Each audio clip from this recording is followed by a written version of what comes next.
Que a paz e o amor vibrem em nossos corações e nossas vidas. Desejando muita paz ao pessoal da Rede Amigo Espírito, pessoal da internet. Nós temos um grande desafio nessa manhã, já que estamos acostumados a definir quem nós somos através de conceitos.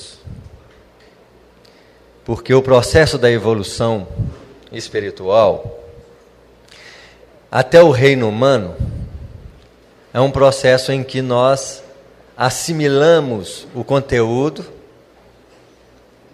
imprimimos, corporificamos esse conteúdo e usamos esse conteúdo para expressar quem nós somos. Por exemplo, o princípio inteligente, quando está no reino mineral, ele agrega as partículas em torno de si e se transforma no elemento material. Indiferente do estado vibratório que ele se encontra, quando ele está revestido, por exemplo, de átomo de hidrogênio, ele é hidrogênio. Na medida que ele vai expandindo a sua capacidade, ele vai retendo outros elementos em torno dele, criando então as múltiplas expressões da matéria. Mas ele em si não sabe que tem um princípio inteligente ali por trás. Chega no reino vegetal, ele corporifica a qualidade do vegetal que ele vive, e ele passa a expressar-se como vegetal, tentando fazer uma troca com a vida, porque ele sente frio, sente calor e reage a isso. Mas o princípio inteligente lá atrás não sabe que é um princípio inteligente. Ele submete-se à ação material da vida, até passar por uma linha de várias experiências no reino vegetal, a iniciar-se o seu movimento no reino animal, em que, além de poder reagir com a vida, ele começa a agregar um campo de reatividade. Que reações são essas? Que nós chamamos de instinto. O que é o instinto? O instinto é energia concentrada em resposta, que no reino humano chama-se emoção, porque o animal é pura emoção. Ele então adquire no decorrer da evolução a capacidade de reagir com energia. Se, por exemplo, um coelho estiver no meio de uma floresta, quais são as sensações que ele tem naquele instante? O coelho alimenta-se no meio da floresta tranquilo. Ele sente o quê? Medo. Então ele está com um pensamento alerta. Ele come, mas fica olhando. Qual é a doença humana que a pessoa tem essa sensação além do medo? Que fica o tempo todo insegurança, ansiedade. Então ali está a matriz da ansiedade que nós temos. Porque provavelmente nós já fomos coelhos, nós fomos as presas e também o predador. Não é assim? O leão, quando ele quer alimentar-se, apesar da fome, que sentimento, que emoção ele tem que ter para correr atrás de um coelho e poder abatê-lo? O que ele tem que sentir? Além da fome, a fome só não faz agredir o animal. Ele tem que ter uma emoção ativa, uma emoção que faça com que ele agrida. Qual que é a emoção que nos faz agredir? Raiva. Raiva e fome. Uniu as duas, nós matamos.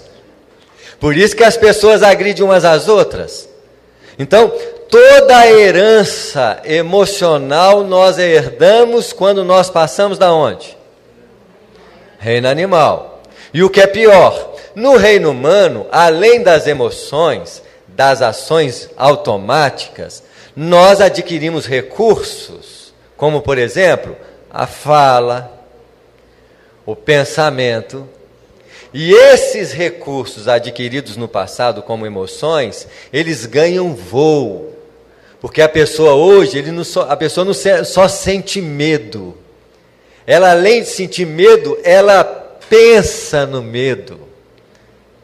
Porque o animal não pensa no medo, o animal sente o medo. O homem não, além de sentir, ele fica imaginando como que a coisa vai ser.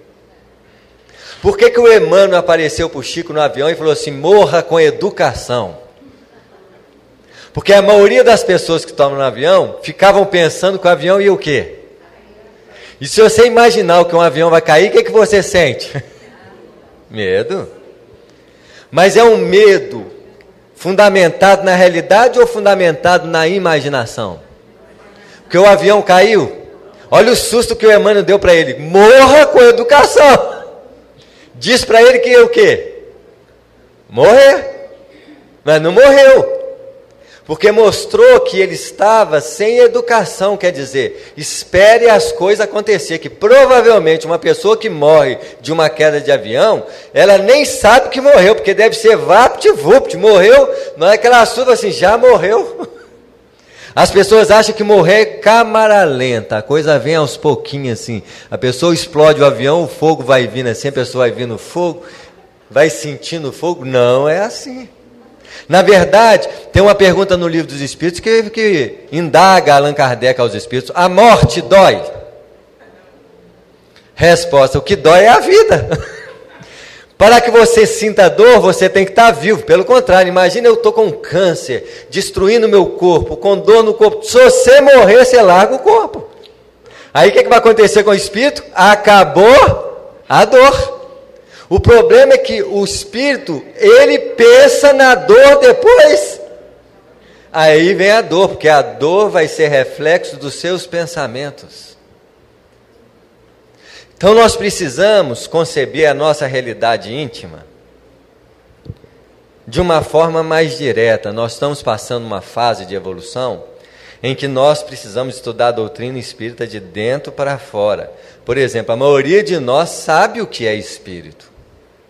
Porque uma pessoa que estuda a doutrina espírita, ela vai responder aquilo que ela sabe, como a gente faz com todo o conhecimento humano. Já que o homem, ele também é fruto da aquisição, e entre os elementos de aquisição que o homem tem, o conhecimento faz parte. Por exemplo, se eu estudo medicina, a minha vida, estudo medicina, aplico a medicina na escola, faço, adivinha o que eu viro? Médico. Agora, o médico é uma pessoa ou é uma função? Mas para nós é uma pessoa. Porque nós agregamos a função e caracterizamos nosso ato de agir com o conhecimento. Então, o cara que faz engenharia vira o quê? Engenheiro. Nós somos tanta gente, porque nós somos motorista, pai, mãe. É tanta gente que nós somos que nós não sabemos quem nós somos. Aí nós entramos na doutrina espírita e estudamos a doutrina espírita. O que nós viramos? Espíritas. O objetivo da doutrina espírita é a gente virar espírita. Mas é o que nós conseguimos.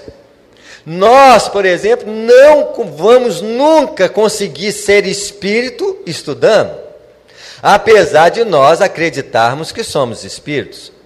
Isso é um conceito teórico, porque na hora da morte, nós esquecemos que somos espírito e voltamos a ser o quê?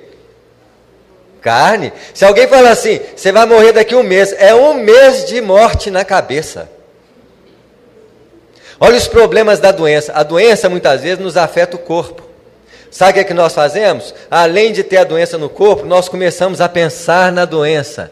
E a pessoa, quando começa a pensar na doença, o que ela provoca no corpo? Mais doença. Então, se ela tinha um grau de doença, ela vai piorar em tudo. Porque ela vai criar um padrão de doença na mente, e aos poucos a mente vai produzir uma disposição fisiológica que vai criar doença nela. Se ela tinha uma doença e outra adormecida, as doenças vão tudo o quê? Porque ela é uma agente de vida. Então nós muitas vezes respondemos a nossa realidade existencial com base no conceito, porque o conceito e o conhecimento é parte do nosso modo de viver. Então, se alguém falar assim, quem aqui é espírito? No centro espírita, levanta a mão quem é espírito. Todo mundo vai levantar a mão, não vai? Mas se uma pessoa chegar aqui na frente e falar assim, olha, eu estou querendo descobrir o meu espírito, como é que é. Já que vocês são os espíritos, me mostra o que é espírito em mim. Como é que a gente faz? Fala com eles, vai ler o livro dos espíritos.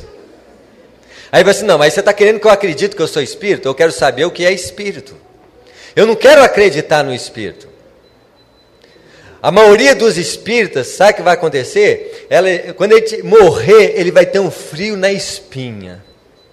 Porque ele vai fazer assim, é tudo verdade, meu Deus.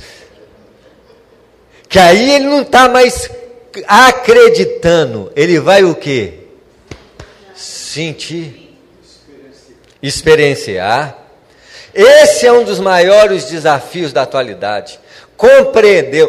Eu escrevi um livro que é de autoconhecimento, que era minha necessidade de compreender a doutrina espírita por dentro, porque os espíritos falam assim com a gente, faça a reforma íntima. E você fica tentando fazer essa reforma íntima. Primeiro, você nem sabe que intimidade você tem que fazer a reforma. Porque nós não estamos acostumados a investigar a natureza íntima do nosso ser. Nós achamos que entramos na doutrina espírita, nós já estamos o quê? Salvos. A maioria que eu tenho certeza já espera desencarnar no nosso lar. Gente, o pessoal do umbral já sabe tanto que tem tanto no nosso lar, que eles criaram vários nosso lar no umbral. A pessoa desencarna, todo no nosso lar, você está. Aí você começa a achar estranho. Porque você vai nos lugares, está tudo escuro, você pisa na lama, mas que nosso lar que é esse? Cadê os ministérios? Aqui não tem ministério não, aqui só tem mistério. Porque nós criamos uma perspectiva imaginária na nossa vida, como se as coisas fossem fáceis. As pessoas, por exemplo, nós estamos vivendo uma época de regeneração. O que é regenerar? Regenerar é voltar a ser algo que nós já fomos em níveis profundos. Uai, mas o que é que nós já fomos em nível profundo que nós temos que regenerar? Sendo que se nós já fomos princípios inteligentes. Regenerar é voltar à nossa condição espiritual. É voltar a uma condição espiritual sem perda de consciência, porque o princípio inteligente já foi espírito na sua natureza mais profunda, puro. Mas ele agregou substâncias, elementos, forças e foi construindo a sua estrutura existencial e hoje nós somos um micro-universo. Nós agregamos partículas, princípios espirituais em nós que vivem ao nosso comando. Uma célula tem um princípio espiritual, uma célula do neurônio tem princípio espiritual. Os espíritos evoluem com a gente. Porque um princípio inteligente que está no neurônio, ele vive sobre o comando da nossa mente. Ele aprende tudo o que nós fazemos. Então é como se ele naquele instante sentisse como se fosse homem. Lógico, qual é o princípio espiritual de um neurônio?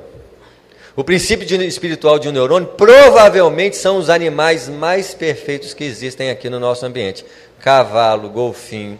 Eles são cavalo golfinho no plano físico. Eles desencarnam espiritualmente, eles vão agregar o nosso neurônio para ensaiar a condição de quê?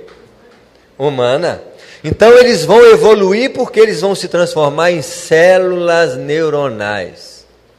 E eles ensaiam a condição de homem, porque os neurônios são as células que mais vivem em nós. Então, quantos anos uma célula como neurônio passa a impressão que nós estamos vivendo? Nós somos responsáveis diretamente com a evolução deles. Quando você desencarna, além de você deixar a matéria bruta, você dispersa princípios inteligentes, e esses princípios inteligentes que foram neurônios, se ele foi um golfinho, ele já não consegue voltar à condição de golfinho, porque ele pensou como homem, expressou como homem através de nós. Eles têm que estagiar numa área evolutiva superiores, até que eles se transformem em quê? Em homem primitivo. Aí eles vão nascer num planeta de homem primitivo. Adivinha quem vai ser futuramente o Cristo deles? Nós, porque eles nos ajudaram. Eles foram células, eles foram órgãos, eles foram elementos que nos ajudaram. Vai chegar uma hora que você vai nascer no planeta, eles vão falar assim, ó meu filho, todos esses seres que estão ali te serviram um dia, ou foram célula, ou foram um cachorro, ou foram um animal que você gostava, está tudo aí, até os que você alimentou durante a vida, porque quantos animais nós já nos alimentamos para sobreviver? Todos eles nos serviram, e muitas vezes você vai chegar lá como pai de todos, na feição de quem? De Jesus. Isso quer dizer que nós já fomos alguma coisa de Jesus um dia. Quando ele se transformou em homem, nós nem provavelmente era princípio inteligente. Serviram para que ele pudesse evoluir. Ele se transformou em espírito puro, nós estávamos iniciando nossa trajetória evolutiva no reino humano. Ele proporcionou então a nossa evolução direta. E quando ele veio na Terra, ele veio ajudar todos aqueles que ajudaram ele no processo de evolução milenar. Isso quer dizer que futuramente qualquer um de nós vai ser um Cristo. E qualquer um de nós vai ter que ajudar quem? Aqueles que nos ajudaram. É um processo de evolução, é um ciclo de evolução. Só que eu preciso compreender quem eu sou, porque não adianta, a Terra, ela vai mudar? Vai. Tem uma pergunta no Pinga Fogo que eles fizeram para o Chico Xavier. E eles perguntaram sobre os finais dos tempos ao Chico. E o Chico falou assim: o Emmanuel tem nos falado que a Terra em 2057 estará regenerada. 2057, faltam 42 anos. A Terra regenerada, o pessoal olha assim, mas eu acho que vai ser impossível. E eles vieram me perguntar ao Samuel, o que você acha disso? 2057 a Terra vai estar regenerada? Eu falei assim, vai estar. Mas por que vai estar? Aí eu fiz os cálculos. Eu tenho 50 anos. Com 42 vou estar com quanto? 92. Eu acho que eu vou estar do lado de lá. E tenho certeza que 70% a 80% do povo que está sentado aqui vai também estar comigo. Vai todo mundo o quê? Ir embora. Então o peso da terra foi embora. Quem é que complica a terra vai tudo embora. Quem vai ficar? Esses meninos que são inteligentes, extraordinários, eles vão mudar o mundo. As pessoas acham que a regeneração vai acontecer por fora. A regeneração por fora é a mais fácil de se fazer. Antigamente, quanto tempo demorava para construir um prédio? Hoje, se você tirar férias e voltar, é capaz de você ver coisa assim, vai assim, já mudou? Porque a transformação exterior é muito mais rápida do que a transformação íntima. E se existe espírito agarrando a terra aqui, esses espíritos estão agarrando a terra, somos nós, porque nós nascemos do umbral. A terra está limpando o umbral. Uma das últimas limpezas do umbral somos nós. A diferença de nós estarmos em relação a muita gente que está no poder, que está desequilibradamente vivendo na vida, é que nós estamos dentro do centro espírita, porque se nós não tivéssemos aqui, nós estaríamos na onde? Estaríamos do mesmo jeito. A regeneração começa por dentro. Nós precisamos olhar para dentro para fazer a nossa transformação íntima. Se eu não olhar para dentro, eu fico esperando os espíritos limparem aquilo que eles não vão conseguir limpar. Alguém que tem constantemente raiva, toma passe todo dia, a raiva acaba? Os espíritos arranjaram alguma máquina de sucção de raiva? Já ouviram isso, gente?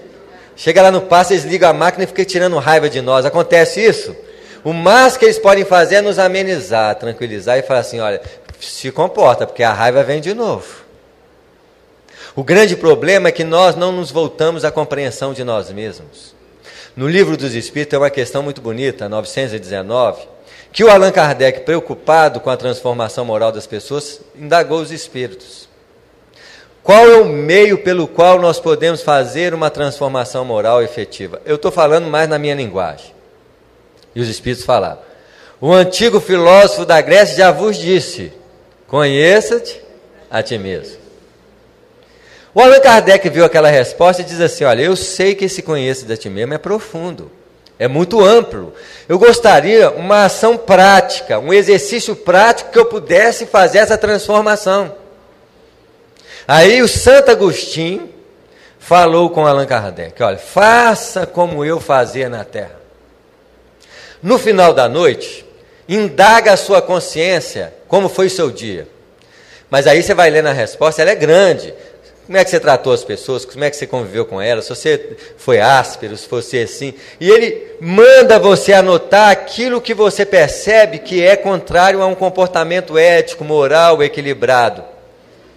E eu fiz isso na minha vida durante um ano, porque eu sempre busquei um processo de transformação prática para tentar colocar isso de uma forma real, porque a gente estuda muito a doutrina espírita, amplia a consciência de conhecimento. A maioria dos espíritos são doutores da lei do conhecimento. Quando o espírita senta numa cadeira e os outros ficam perguntando, ele vira guru. Porque todo mundo fica perguntando e ele fica dando aquelas respostas assim, que o pessoal fica assim, nossa, esse cara... Mas quando convive com ele no dia a dia, vai assim, nossa, que esse cara... Porque o nosso comportamento não é igual ao que nós concebemos teoricamente, mas nós nos esforçamos. O Allan Kardec disse que o verdadeiro espírito é aquele que luta com as suas más tendências, suas más inclinações. Então eu preciso compreender que inclinações são essas. Eu preciso olhar para elas, mas nós não olhamos para nós olhamos para quem? Para os outros, para fora. O vigiar em nós não é o vigiar, é vigiar a vida alheia. A gente sabe o que vizinho faz, o que fulano faz, o que Beltrano faz. Nós damos conta da vida dos outros, mas se alguém perguntar quem somos nós, tem dificuldade de responder. Ah, quem que é você? Aí nós só respondemos o que nós não somos. Nome, profissão, que é a superficialidade do nosso ser. Então, estudar nos amplia. O trabalho do bem da doutrina espírita é um exercício para que nós possamos ressarcir com os nossos débitos do passado. Você trabalha uma vez na doutrina espírita por semana, é o mínimo que você tem que fazer, porque nós já aprontamos tanto que tem que fazer toda semana, para somar e na nossa consciência pesar lá os erros do passado e o bem que nós fazemos. Porque aí a pessoa começa a criar uma disposição íntima de paz, uma disposição íntima que contrabalança na justiça da própria consciência. Mas isso é o mínimo que nós fazemos. O espírita deveria ser um verdadeiro exemplo de servidor. Se existe uma coisa que o espírita tem que fazer diante de todas as pessoas na vida, é servir. Ser uma pessoa que vai servir ao outro, ajudar o outro, sem preocupar, sem olhar a quem, não preocupar com o que vem, com o que não vem, ele vai cumprir o seu dever moral.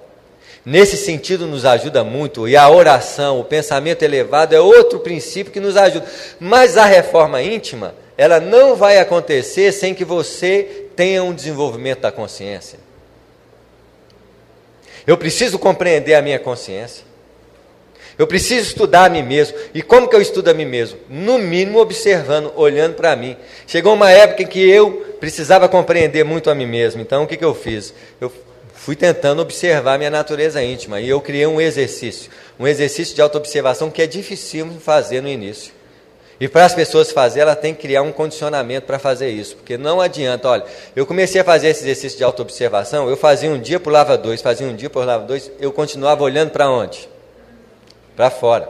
O nosso problema de transformação moral, o que o Santo Agostinho pediu, é um problema mais difícil, porque você chegava no final do dia, quando você tentava avaliar o que você fez, não é igual quando você está fazendo. Você fica tentando lembrar, e se você lembra de uma raiva que você teve com alguém, ainda você justifica, fala assim, mas essa pessoa mereceu, ela fez isso comigo. Você não faz uma autêntica observação do fato. Quando a gente faz uma auto-observação, nós não podemos nos defender, mas também nos podemos ser carrasco. Uma coisa que eu aprendi, para você transformar a sua intimidade, você tem que ser neutro. Porque você tem que compreender como que você reage. A maioria das suas reações são automáticas, gente. Até o julgamento. Você está num lugar que a pessoa fez errado, seu pensamento automático já julga. Ah lá o que fulano está fazendo. Porque nós estamos acostumados a olhar para os outros fazerem, mas muitas vezes aquilo que nós julgamos nos outros, adivinha quem faz? Nós. Se der uma chance... Quantas vezes você vai entrar numa rua que tem que entrar à esquerda, e que você entra na fila... Mas de vez em quando vão um folgado lá, passa lá na frente, você fica danado. O espírito ainda fica fingindo que não está danado. Ele segura assim, mas assim, não, sou espírito bom, tem que aceitar essa pessoa. Mas no fundo ele fala assim, vai por um umbral, você vai ver. Ele deseja mal para os outros. Porque no fundo eu é que estou doido para fazer o quê? Mas eu não faço porque eu sou espírito, eu sou bom, os espíritos estão me olhando. Aí você finge que é bom. Você segura para você porque o seu lado de reação ele vem. Nós não compreendemos essa transformação de forma clara. Nós precisamos aprender a olhar para dentro, gente. E eu criei um exercício que vou explicar para vocês aqui. Eu peguei o celular e marcava no celular 3 minutos. Eu queria compreender o que acontecia comigo. Porque se eu esperasse chegar no final da noite, eu fiz 1 ano esse exercício do Santo Agostinho, eu melhorei muito, gente. Porque eu não fiz igual o Santo Agostinho. Eu falava assim, o meu dia vai ser mais ou menos, menos ou mais. Menos quando eu aprontava muito, deslizava, caía, agredia, fazia. Não tem jeito, negativo. O que eu fiz? Fiz isso, para no outro dia. Ah, por que você fez isso? Não, eu fiz isso, para mim tentar no outro dia não fazer. Por isso tem que ser neutro. Porque se o espírita tem uma dificuldade para analisar suas deficiências, porque ele julga as deficiências. Se ele falou mal dos outros, nossa, essa boca. Gente, como que é fácil falar mal dos outros? Basta você ir para a cozinha da casa, o que você fala mal dos outros. Eu não sei como é que as comidas não estragam, viu? Porque nós julgamos vibrações pesadas na cozinha, porque é o lugar que mais nós gostamos. Porque duas coisas nós gostamos de fazer: comer e falar mal dos outros. A gente senta na cozinha, é um tal de falar dos outros, e o espírita fica tentando segurar a boca para não falar. Ele fica tentando. É igualzinho aquele personagem: não vou falar, mas acaba fazendo o quê? É o que mais fala. Porque é lógico, no processo reencarnatório é o espírito mais complicado que tem na Terra. É o tal de espírito. Porque o espírito, ele é o último processo de salvação, é o espiritismo. Dizem que Jesus estava com Pedro e os apóstolos lá no plano espiritual, dividindo o pessoal para reencarnar. E estava aquele grupo de espírito mais complicado assim. E tinha uns complicados com guerra, mandou lá para o Oriente, hoje está daquele jeito lá, né? Assim eles tinham compromisso com a guerra e vão ter que sofrer as consequências da guerra. E o Pedro olhava para aquele grupo complicado e falava assim: Jesus e aquele grupo. Ele falou: calma, Pedro, você está sempre ansioso. Vamos organizar, vai ter espaço para eles. E ia dividindo os grupos, e foi levando o grupo para lá, os responsáveis pela intelectualidade do planeta. Porque o planeta Terra mudou coletivamente. Os Estados Unidos é o cérebro do planeta. Ele é responsável direto. Antes era Roma, eram as grandes civilizações do passado. Em cada época existia uma autonomia coletiva para reger o planeta de tempos em tempos. Hoje, os Estados Unidos é o cérebro e o Brasil é o coração. Então, coletivamente, nós precisamos dar um recado emocional para o planeta, nós precisamos dar um recado sentimental para o planeta. E, infelizmente, o Brasil está passando por uma crise ética, porque a regeneração está acontecendo de verdade. Por que está acontecendo de verdade? Porque tem alguém limpando. Alguém está jogando água na sujeira que não aparecia. A sujeira tudo é escondida de o quê? Debaixo. Agora não, o negócio está saindo. O que é interessante na regeneração, que se a sujeira está saindo, não sai só a sujeira, o sujo vai junto. Então nós temos que tomar um cuidado. E não acha espírita que é limpinho não, que a coisa está complicada para o lado dele. Ele tem que realmente comprometer-se com os trabalhos do bem, abraçar para tentar tirar as marcas da sujeira do passado. Porque nós já fomos, isso tudo que está acontecendo aí, nós, pelo contrário, ensinamos eles a aprender o tanto que estão fazendo direitinho. Porque na história da humanidade, quem complicou fomos nós. E o Pedro ficava preocupado, Jesus e aquela turma lá. Aí na hora que não tinha mais ninguém para reencarnar, só sobrou aquela nuvem escura, e eles falaram assim: manda para o Brasil. Nasceu tudo aqui. Aí ele falou assim: mas o Brasil é o coração do mundo. Isso mesmo, coração do só o Evangelho para dar conta deles. Eles agora vão estudar o Evangelho à clara, não tem jeito de fugir. O Espiritismo aclarou o Evangelho como uma forma lúcida. Nós estudamos o Evangelho sem imagem.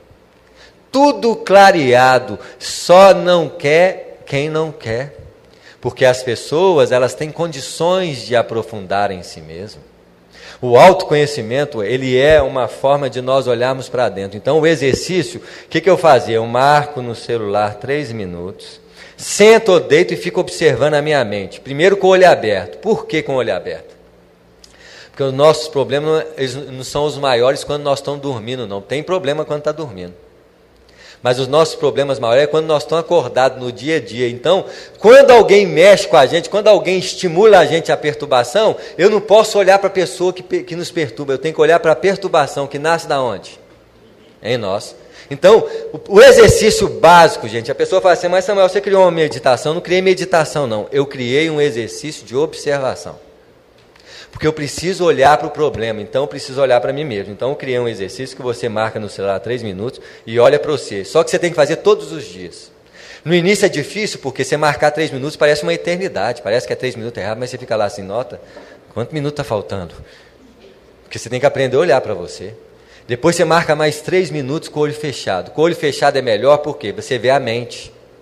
Você olha lá dentro da mente, pensamento e emoção, porque a mente é feita desses 2 elementos, pensamento e emoção. A emoção desenvolve pensamento e pensamento desenvolve emoção. E eu sou sujeito à minha mente. Então, quando você estuda a si mesmo, você tem que fazer um exercício de olhar para você. Então, só quando eu conseguir fazer todos os dias, 3 minutos, todos os dias, Quando eu comecei a fazer todos os dias 3 minutos, aí eu comecei a aumentar o tempo. Eu passei para 5 minutos, 8 minutos, 10 minutos, 12 minutos, 15 minutos. Quando eu fiz 15 minutos de autoobservação com o olho fechado e com o olho aberto, eu comecei a ver como é que eu funcionava. Aí eu vi que realmente os problemas da vida não estão fora de nós, as pessoas só estimulam os nossos problemas. Reforma íntima é a capacidade que nós temos de olhar como nós sentimos. Então, se o Santo Agostinho pediu para a gente olhar no final da noite, agora eu vou dizer para vocês, a melhor forma de olhar é quando você está sentindo a raiva, a mágoa. Só que você tem que fazer um exercício. Olhar para quem quando você está com raiva? Para você. Porque se você olhar para a pessoa que está te fazendo raiva, você não olha a raiva toma conta de você, aí o que você faz? Entra na lei de causa e efeito. Por isso que nós estamos voltando sempre no mundo, porque nós entramos na lei de causa e efeito de um processo inferior dessa lei, que se chama roda da vida. É aquela reencarnação que você vai repetindo, mudando, repetindo, aprendendo, repetindo, mas custa andar, porque você repete muito. É uma reencarnação dolorosa, você tem que reencarnar com deficiência, com luta, com limitações, porque nós sempre estamos repetindo o mesmo problema. Qual que é o problema? Emoção perturbada. Então esse exercício, se você faz direitinho, e com o tempo, depois eu tenho 4 anos que eu faço exercício, hoje eu estudo a doutrina espírita de dentro para fora, porque eu olho para o meu espírito. Então quando alguém me faz raiva, eu já não olho para a pessoa, eu olho para mim. Aí eu vejo a raiva, e a raiva é automática, gente, é impressionante como a raiva é automática. Se eu tenho uma característica emocional na vida, imagina se eu pego o meu dia de hoje, um dia. Se você chega no final do dia e fala assim, não, eu estava muito nervoso. Aí no outro dia, você chega no final do dia, eu estava muito nervoso. Aí durante a semana, 6 dias nervoso, um mais ou menos. Aí durante o mês, a maioria dos dias foram o quê? Nervosos. Aí passa o ano, a maioria do ano foi o quê? Nervoso. Qual é a qualidade do meu espírito? Então, se eu desencarnar, eu vou para onde? Para o umbral dos nervosos. Porque eu só vou encontrar gente igual a quem? Igual a mim, porque essas pessoas vão me ensinar quem eu sou. Aí você só entra com gente nervosa, aí vira nervoso com nervoso, aí é que vai reencarnar mesmo, daquele jeito. Porque eu não aprendi a olhar para mim mesmo, então eu preciso olhar para as minhas emoções. Aí eu tenho que marcar esses 3 minutos com o olho aberto, com o olho fechado, observar minhas emoções, para quando alguém fizer raiva no você, em vez de olhar para a pessoa que fez raiva, você olha para você, olha a raiva aqui. Aí a raiva, quando você começa a estudar você nota, por exemplo, que a raiva ela tem uma energia viva e impulsiva. Ela quer seu corpo o quê? Tenso, ativo, agressivo, e é onde você então embarca na raiva e vira animal. Isso, porque eu não posso, por exemplo, eu tenho um problema sério com religião que expulsa demônio, porque se o demônio é as manifestações das emoções igual a raiva, se ele faz, sai Satanás, eu desencarno, eu morro, eu não posso, porque meu espírito está dominado por emoções desse nível. Eu preciso então olhar para mim. Então quando alguém, aí eu começo a entender Jesus. Jesus disse assim, amai os vossos inimigos, bendizei ao que vos maldizem. Quando alguém te faz raiva, fica perto dele. Porque nós temos tendência de fugir de problema. No nosso caso, nós não fazemos isso não, porque aí você transforma a terra numa escola. Você fica perto da pessoa para você aprender, porque ela vai te instigar a raiva, só que você só tem que fazer uma coisa. Em vez de olhar para ela, tem que olhar para quem? Para si mesmo. Aí você olha para si e fala assim, isso é raiva, isso é mágoa, isso é tristeza. Porque as emoções, elas têm características diferentes. Diferente da raiva, por exemplo, a tristeza, ela é uma energia ativa ou passiva? A tristeza. Passiva, ela quer que você fique deitado. Então, se você não percebe a tristeza como ela funciona, você atende-o corporalmente e ainda acredita nela. Porque nós funcionamos aqui, a emoção pede apoio ao pensamento. Quando você está com raiva, você pensa assim, a paz de Jesus no coração de todos. É assim que você pensa, gente? Você pensa como? Eu mato, eu quebro. E porque o pensamento segue a emoção. E o espírito, gente, na sua característica mais profunda, ele é um centro de irradiação. Ele é um núcleo de criação. Adivinha um cara criando, eu mato, eu quebro, eu faço isso, e sentindo isso. Ele é uma emanação de quê? Os espíritos falam da psicosfera da Terra, eles descem, existe um peso na Terra quando chega no campo mental da humanidade. Porque o pensamento da humanidade é o reflexo das suas emoções, é o pensamento desequilibrado. Dizem espiritualmente que, coletivamente, as imagens mentais da Terra, elas são igualzinhos os monstros do passado. A Terra já foi um planeta onde tinha monstros, porque eles tinham que esticar a musculatura de um princípio inteligente de uma bactéria para chegar à condição muscular do homem. Eles tiveram que esticar o corpo. Então eles pegaram aqueles monstros para esticar a estrutura para chegar no meio termo e atingir um corpo perfeito para o espírito humano nascer. E os mastrodontes, o dinossauro rex, estavam na forma. Hoje os espíritos falam que quando chegam na Terra, eles veem um conjunto mental dos homens, eles são verdadeiros dinossauros rex. Por exemplo, a raiva é um dinossauro rex. A tristeza é um desses megassauros que estão por aí, coletivamente. Por isso que você não pode entrar mentalmente num estado emocional desse não, porque você sintoniza com a psicosfera de quê? Da Terra. Nós precisamos mudar o nosso padrão mental, porque se nós não mudarmos o padrão mental, por isso que todo dia de manhã não entra no jogo das emoções perturbadas. Como que é fácil nós entrarmos nas emoções perturbadas? Olha o trânsito, você vai dirigir, o outro não deixa você passar, você fica com raiva. Aí você olha para o outro, buzina, tenta fechar ele, aí pode até virar um crime, que onde as pessoas perdem a capacidade de lidar consigo mesmo, reagem com as outras pessoas. Nós precisamos entender que eu preciso compreender a mim mesmo de dentro para fora. Isso é, olha para dentro.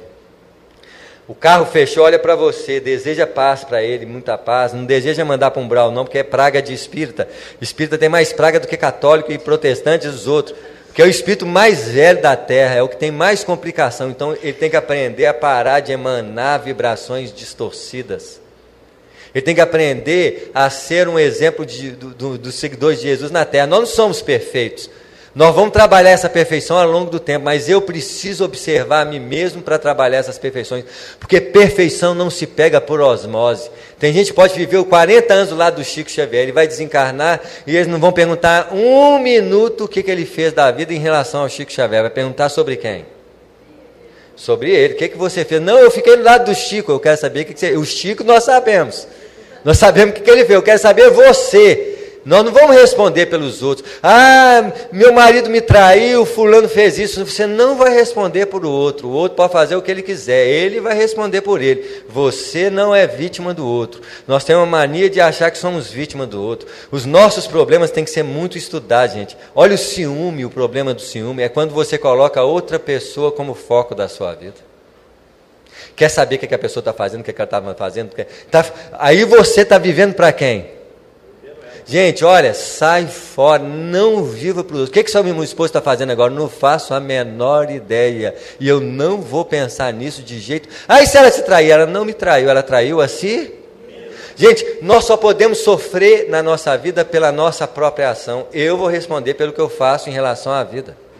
Ninguém me trai, eu me traio. Eu sou um cara que vou responder pelo que eu faço, eu não posso esconder isso. E olha, os espíritos sabem tudo que nós fazemos. Tem espírito que anota data, hora, anota tudo no caderninho para quando você desencarnar, ele fala assim, eu vi. Você acha que não vi? O André Luiz, ele escutava o tempo todo os espíritos dizer para ele que ele era quê, gente? Suicida. Por que eles falavam que ele era suicida? A maioria dos espíritos inferiores que falavam com o André Luiz que ele era suicida, estavam com ele aproveitando do mesmo jeito. É suicida igualzinho a ele. Porque eles estavam lá aproveitando. E você sabe que os espíritos inferiores, eles sentem feliz quando vê a gente na inferioridade. Eles estão inferiores, eles falam assim, se eu for ficar aqui, eu levo uns comigo. Então eles vão tentar nos induzir a cometer os mesmos erros que eles, porque aí eles falam assim, se eu sou infeliz, pelo menos tem muita gente comigo. Por isso que nós somos responsáveis pelas nossas atitudes. Então eu preciso estudar minuciosamente o Evangelho vivo. O que é o Evangelho vivo? É a nossa forma de viver. E por enquanto, se você pedir 3 pessoas, 4 pessoas para escrever o que você faz na vida, eu vou falar com você, no final da vida, manda queimar o livro, que não vai servir para nada. Jesus pediu alguém para escrever a vida dele, gente? Não. As pessoas é que escreviam, porque tudo que Jesus falava era de originalidade. Originalidade por quê? Se você pergunta para um espírita o que é espírito, o espírita não responde olhando para o espírito, ele responde lembrando do livro. Aí eu pergunto, o que é espírito? Aí você responde, são 2 respostas do livro dos Espíritos. A questão número 23, princípio inteligente do universo. A resposta 76, seres inteligentes da criação, povoam o universo fora do mundo material. Aí a pessoa escuta isso e fala assim, o cara... Agora eu pergunto para vocês, ele respondeu alguma coisa que ele sabe ou que ele sente? Que ele sabe. E saber não representa nada. Repetir livro dos Espíritos, o computador faz melhor. Isso, eu preciso ter um acesso ao objeto de estudo. Nós não somos o espírito que está escrito no livro, nós somos o espírito que o livro copiou. A realidade espiritual está aqui. Tem muita gente esperando para morrer para ver o que é espírito. Ele vai, vou morrer, vou ver como é que é espírito, eu que eu sou espírito, né? Assim, vai ter uma surpresa danada. Porque quando a gente morrer, gente, esse estado de consciência aqui, ouvir, ver, conversar, é o mesmo. Você vai morrer, vai olhar para você, o corpo é igual. Você vai olhar para as pessoas, a mesma realidade fisiológica, só que é o perispírito, mas no plano espiritual, o perispírito é corpo físico. Aí a pessoa vai atravessar a parede, bate a cabeça na parede, mas se falar que eu atravesso a parede, alguém vai assim, não, do plano físico. Lá no plano espiritual, a parede é tão densa quanto o perispírito, é vibrações idênticas.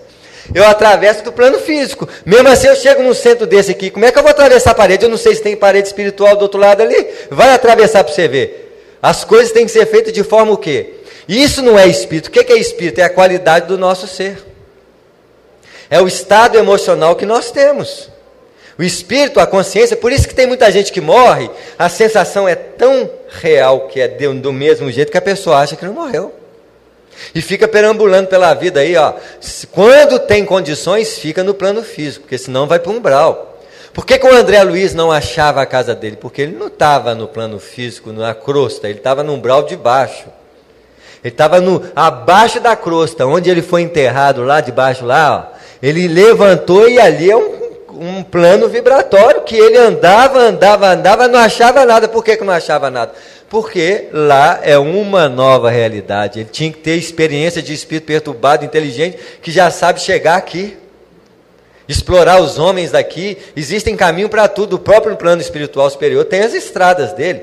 No nosso lar fala de um carro que foi transportado. Quando eles desceram de carro, eles pegaram a carona de um carro. Era estrada igualzinha às nossas estradas, vai descendo serra, vai descendo montanha, tudo escuro, porque o plano espiritual próximo da Terra é muito igual à Terra. Os planos superiores é que são diferentes. Mesmo assim, os 2 planos espirituais em torno da Terra, que é um plano, é uma esfera, a Terra é redonda.